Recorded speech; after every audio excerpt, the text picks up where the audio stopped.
The midterm elections are over and the results are out. A total of 44 Democrats and 50 Republicans were up for re-election, with 6 toss-up seats available. According to politics site and polling data aggregator Real Clear Politics, Democrats were projected to win one of 2 Senate seats in play for Minnesota, as well as Washington, California, New Mexico, Hawaii, New York, Virginia, Maine, Vermont, Rhode Island, Massachusetts, Connecticut, Delaware, and Maryland. Polling data shows Democrats were also likely to win in Ohio, Pennsylvania, and West Virginia.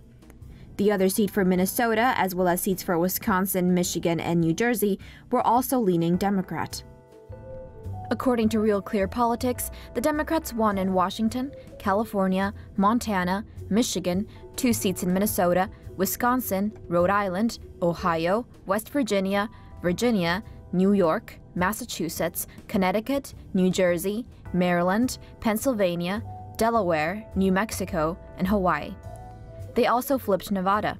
2 independents in Maine and Vermont will caucus with the Democrats, giving them a total of 46 seats.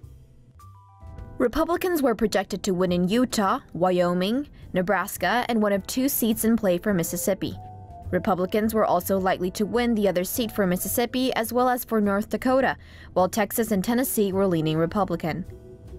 Republicans won in Utah, Wyoming, Nebraska, Texas, Tennessee, and one of 2 seats in Mississippi, North Dakota, Indiana, Missouri, and Florida, though the Florida Senate race appears to be headed for a recount. The Republicans now hold 51 seats in the Senate, not including Florida. Real Clear Politics has not yet called Arizona and the other seat in Mississippi. Republicans look set to win both. In total, the Democrats lost 3 seats. The GOP gained 2 or 3 if Florida is included, maintaining control of the Senate.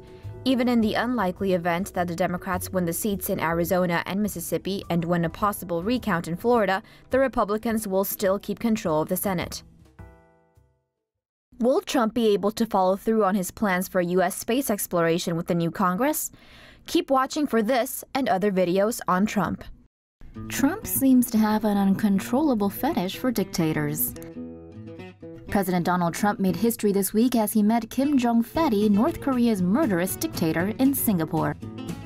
You know, the guy that fed his uncle to some dogs and has had hundreds of people killed. One thing that has become evidently clear is that Trump has a real affinity for dictators. Some say he may have the worst case of dictator envy in history.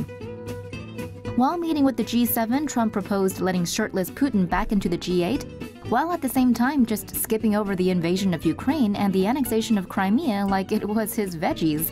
The problem is that as Trump gushes over dictators like Xi, his little henchman Kim Fats, and pectorals Putin, he threatens the very democracy that protects the world from these evil douches.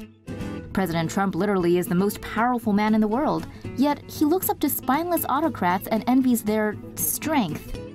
And with all this North Korea nonsense going on, Trump has once again been played. Because it's not North Korea that's causing the problems in Asia, it's China. Maybe Trump should ask Ivanka if there are any ancient Chinese fortune cookie proverbs to consult. Is the ISS about to go commercial? Heads up, investors, the International Space Station might soon be up for grabs. Trump is planning to cut off funding to the ISS after 2024 and wants to instead turn it over to the private sector. In his vision of events, the space station would be a commercially run venture. NASA won't be managing, and it will be just another client. Of course, at the moment, the president doesn't have anything specific in mind, but he will be requesting $150 million in funding to hammer out the plan. For all we know, it could be goodbye science experiments and hello space hotels. Or not, because, man, that's an expensive ride.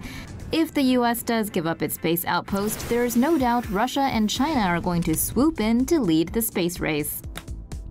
Apart from Trump and NASA's new administrator, though, no one else seems on board with this privatization mission. Even Ted Cruz called the idea extremely stupid.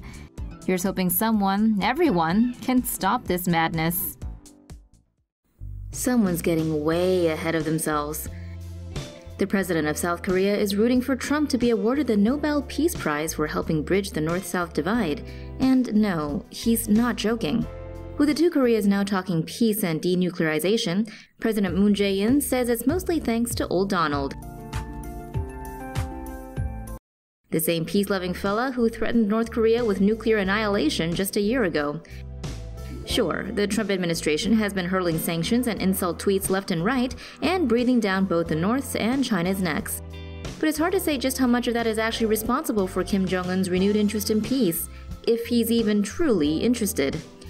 Seeing Trump and Nobel Peace Prize in the same sentence is mind-boggling enough, but it isn't even the worst part. Former South Korean President Kim Dae-jung won the prize in 2000 for setting up a summit with the North. His widow wished the same to Moon, who then went on to endorse Trump. So the possibility of Trump being awarded a peace prize? Very real? He's definitely all for it.